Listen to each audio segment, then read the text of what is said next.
Hello. Today we're going to talk about writing papers, plagiarism, and APA. My name is Emily McIsaac. I'm the Student Engagement and Instructional Librarian at Holland College. You can usually find me at the Regis and Joan Duffy Library Monday to Wednesday, 8:30 until 4:30 p.m. or McIsaac at hollandcollege.com is a great way to contact me. And please feel free to do so as we're navigating this new online environment, and if you need help with any of your searching or assignments or have questions about some library stuff, I can help you with that. The objective of today's session is to have some learning strategies to write papers effectively, understand the consequences of plagiarism, understand APA, and how to format citations. Okay. Writing papers is a stressful endeavor for many people as they come out of high school and they don't really know where to start as they don't have a ton of experience writing longer papers. So today I'm going to give you some tips and tricks to get through that stress and write a good paper. You can always edit a bad page, you can't edit a blank page. Jodi Picoult. This is an excellent quote because it's a great saying to let us know that we need to get started. When you get your fingers to the keyboards, it means that you're able to edit something. It means that you're able to get your thoughts on the page, even if it's incoherent. It just means that you're able to tweak it and change it and make it better. If you don't start, then there's nowhere for you to go. So start somewhere, ask for help, tweak and change as you go, and then that way you're forming a paper rather than just staring at a blank page.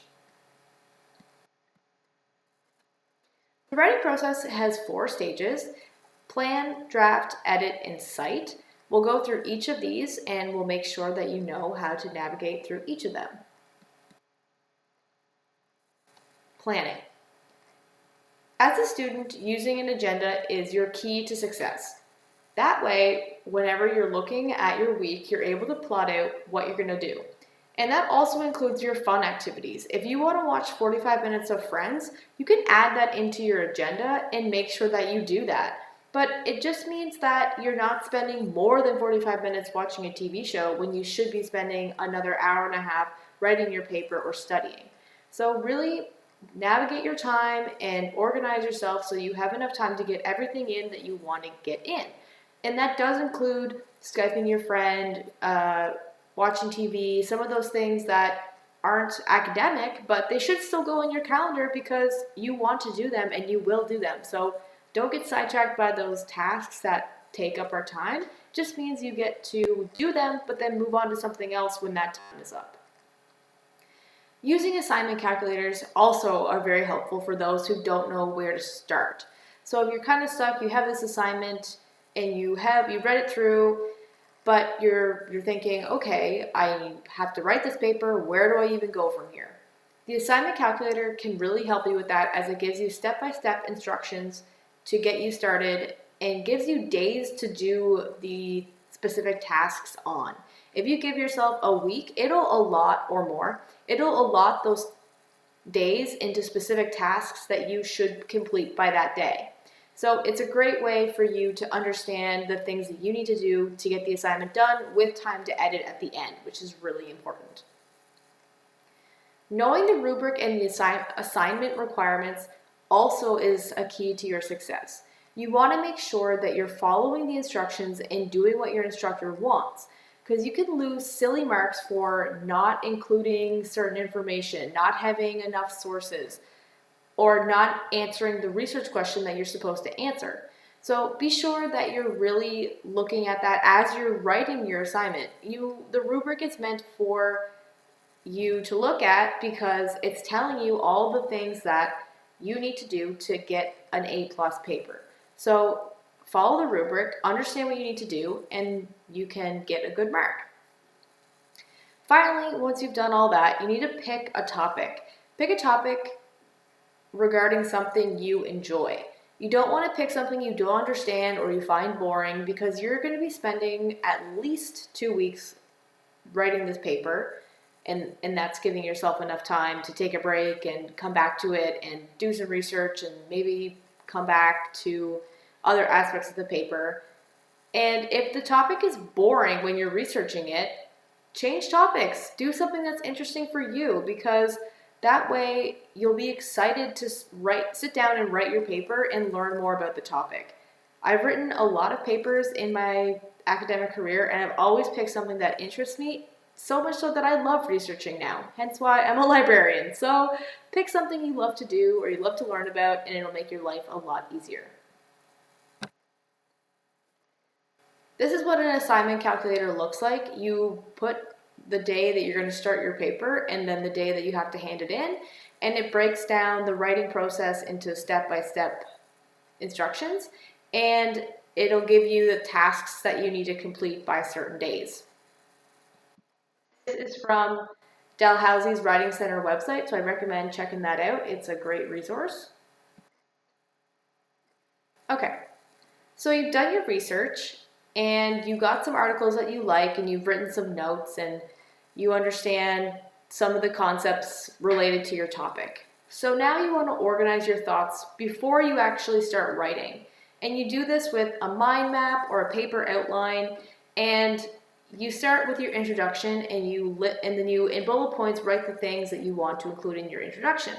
And then same with your next paragraph, your first body paragraph. You include the things that you want to talk about in bullet point form, and so on. Whenever you do that, you're creating the skeleton of your paper, and so the difficult thinking is done on an outline or on a piece of paper, and then when you're finally ready to start your cleaner draft, you're able to put all that stuff together and create a good first draft of a paper because you have the skeleton already outlined. So the next important part about paper writing is to break it up into chunks. This is extremely important because if you want to write a 1,500 word paper, you can do it in one sitting, but it's not fun. You want to break it up into chunks because each paragraph is only a certain number of words usually. And it varies depending on how long the paper is. So for example, the introduction is 200 words, and then you have 4 or 5 body paragraphs that are 200 to 250 words each, and then your conclusion is 300 words. If you think about your writing in that kind of way, you are so able to write an introduction because it's only 200 words. Anybody can write 200 words. And then maybe you feel motivated and you're like, okay, introduction's done. I'm going to write the first body paragraph. And like we were talking about before, it doesn't have to be perfect on the first go. As long as you're getting your thoughts on paper, you're starting the process, and then you can edit and clean it up and add more information as you need to. So chunk up your writing. It'll make your life so much easier and you won't be cramming it the night before. Another tip that I did when I was an undergrad was adding in my in-text citations as I was writing. And that means if you're looking at a specific source and you know where the information, and you're putting that information into your writing, write down the author and the year, because that way at the end, whenever you're going through everything, double checking your citations, your in-text citations will be one thing that's already completed. So it's just checking the things off the list that you need to do as a student. So if you put your in-text citations as you're writing, then it'll make your life easier and you won't forget where you got your information from, which helps avoid plagiarism. Okay, so this is a good picture of how to think about your paper.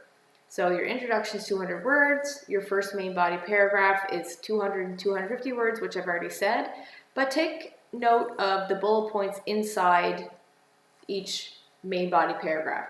You need a main idea, you need to elaborate on the main idea, and then you need a transition sentence. These things are really important for your paragraph because that way it's setting up your ideas and then you're explaining what you're talking about and then you're bringing the reader along with you into your next paragraph with a transition sentence. Transition sentence is something that, as I said, brings the reader along with you, but it's just a sentence that connects the two ideas together. And so that's saying it's relating the next sentence to the previous sentence. I'm sure that's not entirely clear as I can't give a great example, but if you need more help with that, check out how to help with your paper on the library website, or send me an email to see if you're doing transition sentences right. But it's just a sentence to bring your reader with you.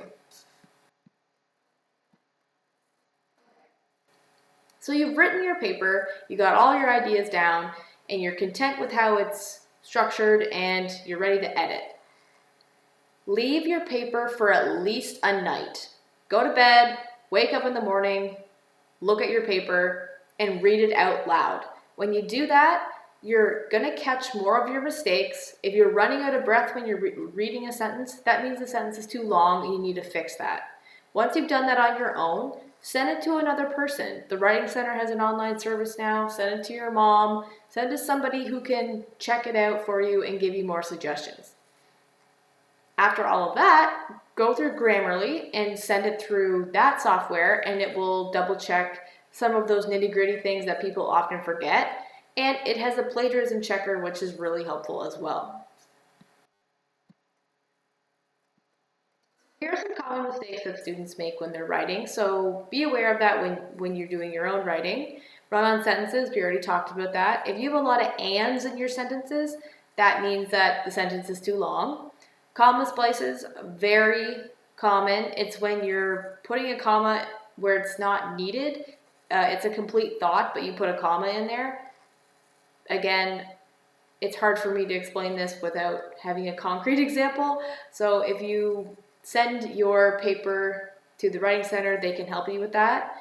And a big one, like I said, is lacking transitions, which we talked about. It's bringing your reader with you and relating the next sentence to the previous idea and joining those thoughts together. So much of this slide is something we've already talked about.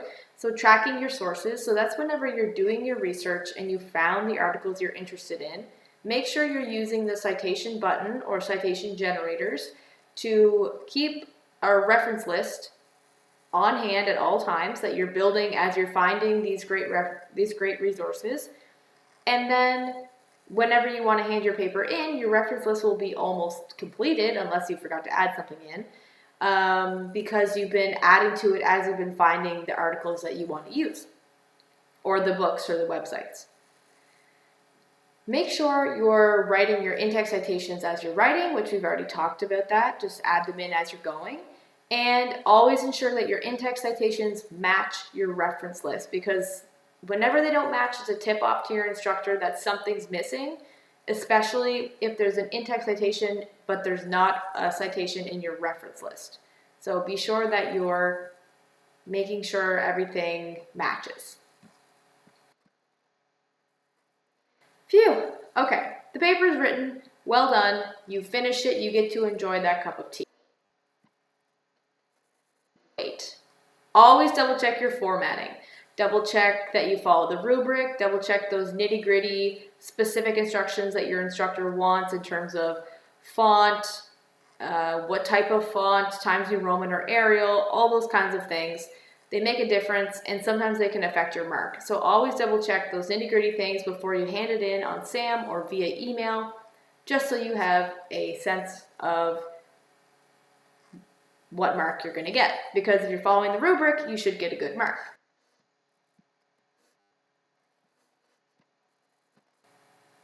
Okay, so we're going to completely switch gears here and talk about plagiarism in APA, because citing properly means you're a good writer, because we are depending on other people's ideas who we should credit. So we're going to first talk about plagiarism, because it is a very serious offense.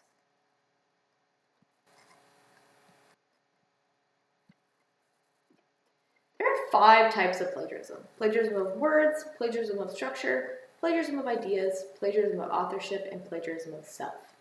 Words is pretty obvious. It's when you're copying and pasting off the internet, for example, without giving credit. Plagiarism of structure is really closely tied to paraphrasing, when you're taking someone's ideas, but trying your best not to plagiarize, but then you forget to add the citation, but you're rearranging what they said, but it's still their idea. That's plagiarism of structure or remixing, and you can still get in trouble for that. Plagiarism of ideas, again, pretty self-explanatory. We take somebody's idea and we don't give them credit for that, and that's not fair because they worked hard on that idea, so we should give them credit. The last two are a little more confusing. Plagiarism of authorship is when you're taking a course that your friend had taken last year and they did a really good job on a paper and you have to do the same assignment. So you take their paper, change their name to your name, hand it into the instructor, and take credit for somebody else's work. And also, instructors know when you do this because obviously they take note of really good projects and they have the file on their computer. So don't do this.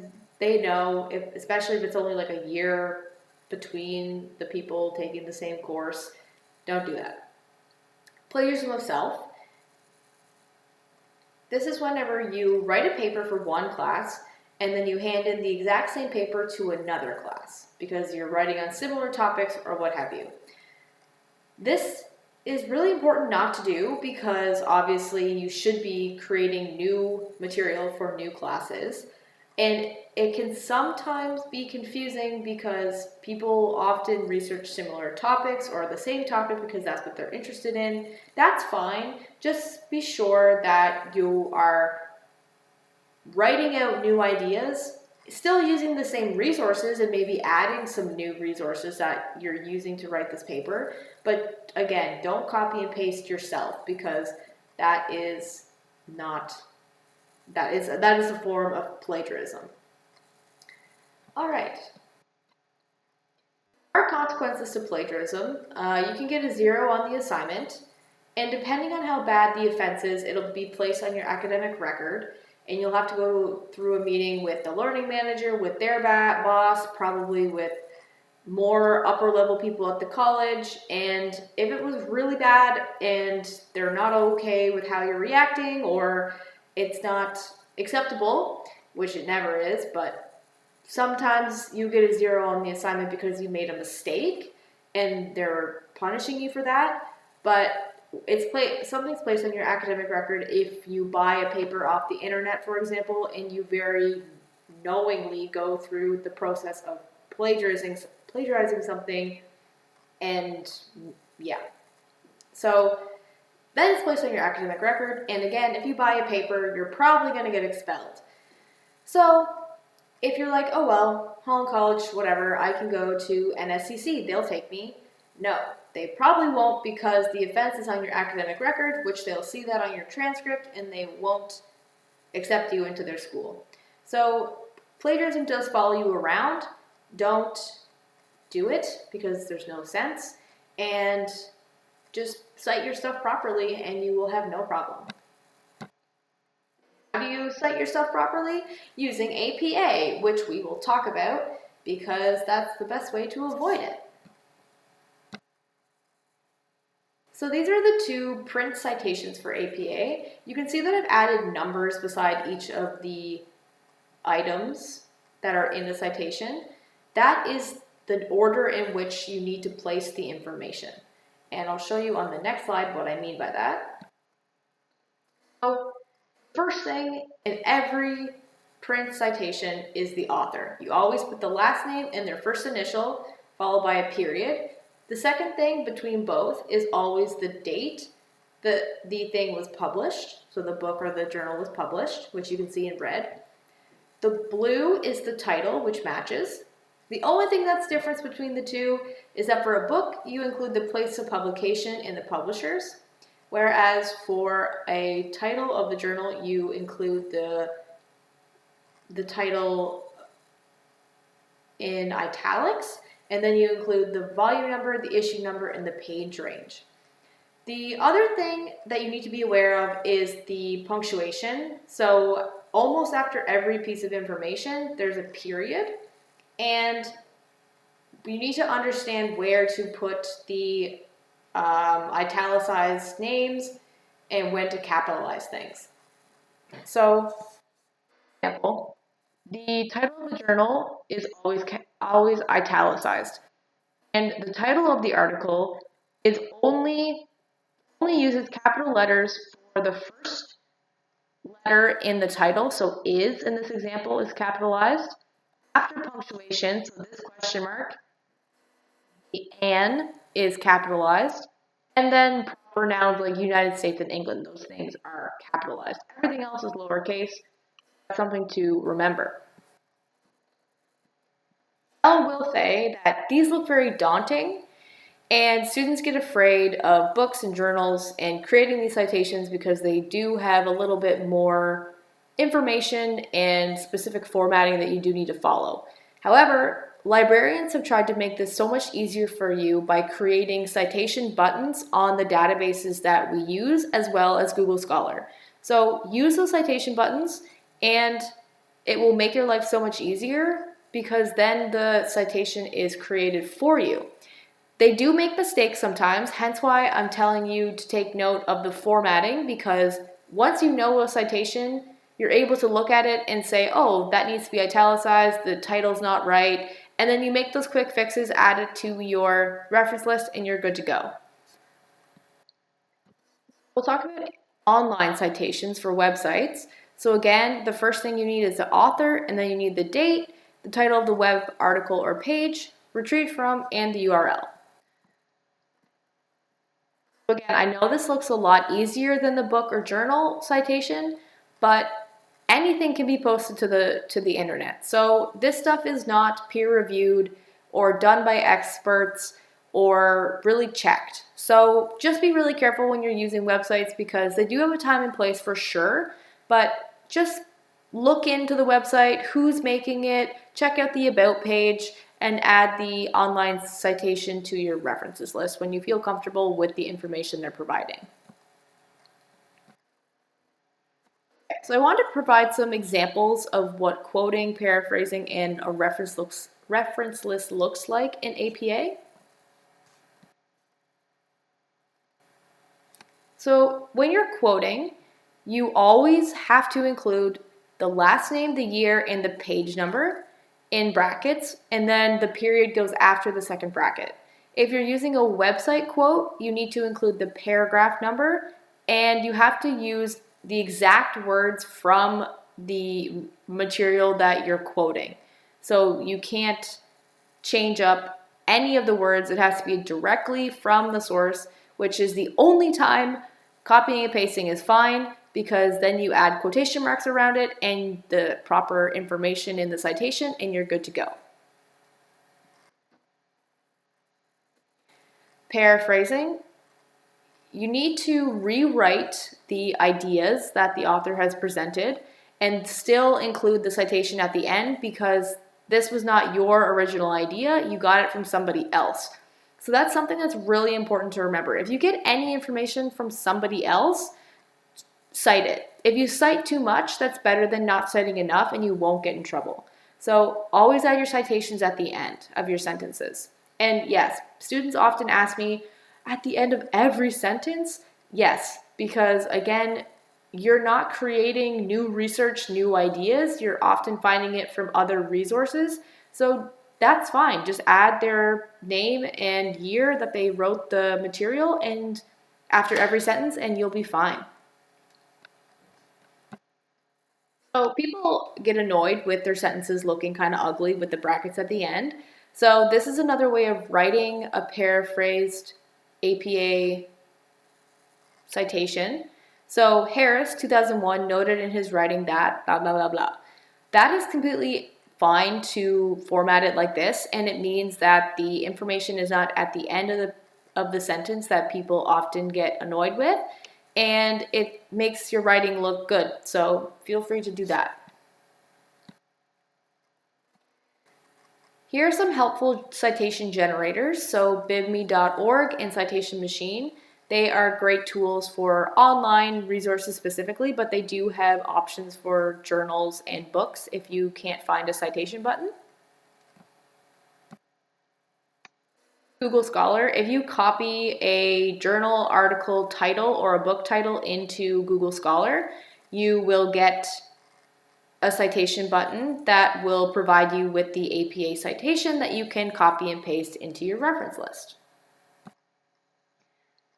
So reference lists are always alphabetical. and they include all of the information from your in-text citations are in your reference list. So like I said before, they need to match. And if I was in class, I would ask you if you could identify what some of the citations are in this list. So if we look at the first one, if we look at the italicized writing, Journal of Advanced Nursing, we know that that's a journal because obviously it tells us. And if we look down to the last example, we know it's a website because there's a link. So if you're looking at reference lists, you're actually able to pick out specific resources that you can look up yourself and see if we have access to that. And then that way you're not doing a bunch of searches, which can be time consuming and daunting for some people. So be aware of how to look at reference lists and use that to your advantage. That is all the information I have for you right now about paper writing and APA citation. So please feel free to get in touch with me if you have any questions or concerns, and I will help you with your assignments if you need it. Thank you so much for listening, and good luck with the rest of your semester.